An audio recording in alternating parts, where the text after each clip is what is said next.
It's crazy to say that I'm gonna do my 9th marathon in July, and if you would have told me that last July, I would have been like, why am I wasting my time doing marathons? Shouldn't I be just going through chemo and radiation and in pure hell?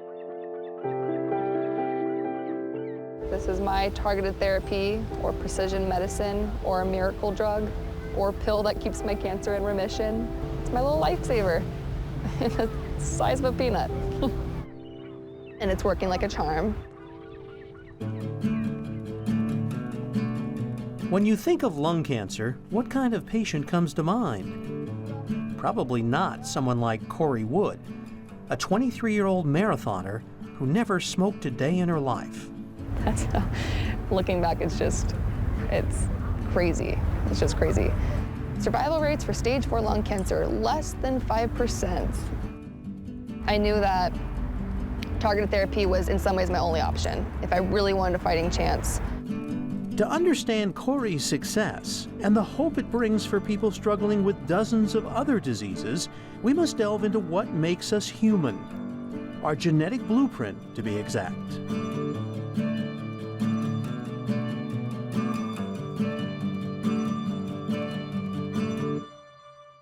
Cancer has a strong genetic component, a discovery that opens new doors as scientists hunt for ways to prevent the disease. In the meantime, breakthroughs are already happening in cancer treatment.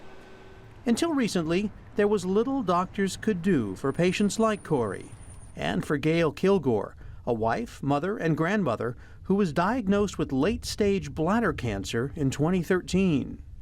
The cancer came as a big surprise. I just went in thinking it was something simple, and long story short, I saw a doctor within a week and was diagnosed with a tumor. Gail struggled to keep her spirits up, but standard chemotherapy and surgery didn't get rid of the disease. In cancer, we have a 96% failure rate. So I think it was just an understanding we have to come up with a new way.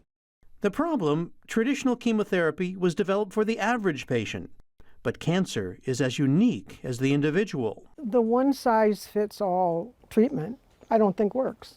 The statistics back then for bladder cancer were not good, particularly stage 4. And, I was willing to do anything they suggested.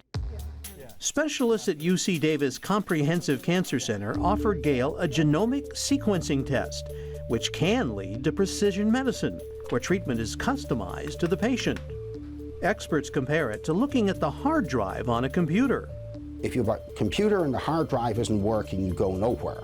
But even if the hard drive is working perfectly, you need to put software in it.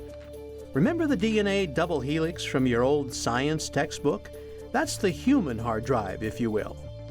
Inside the human body, every cell contains deoxyribonucleic acid molecules, DNA. It's the hereditary material that contains a set of instructions for all living organisms. If we look at diseases like cystic fibrosis, is probably one everyone knows, that is a problem in the hard drive. Within the DNA are sections called genes. When everything lines up, the hard drive functions well. But there can be mutations, breaks, or damage in the DNA. These can be hereditary, or they can be caused by exposure to radiation, pollution, secondhand smoke, or just plain aging. As we go along through life, we collect abnormalities and they get stored. And as you get older, your ability to repair your DNA just gets less. Another molecule, called RNA, acts as the software.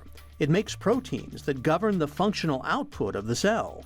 So you can start out with some mistakes in your software, or you can have perfect software and you get a virus and it corrupts it. And when we smoke, that's what we do. We risk corrupting the software. So this is really an issue of your hard drive, which is your DNA, your software, which is your RNA, and how that works. That is really genomics. In the 1950s, two scientists discovered DNA, which paved the way for sequencing the entire human genome, a $2 billion project that took 10 years to complete.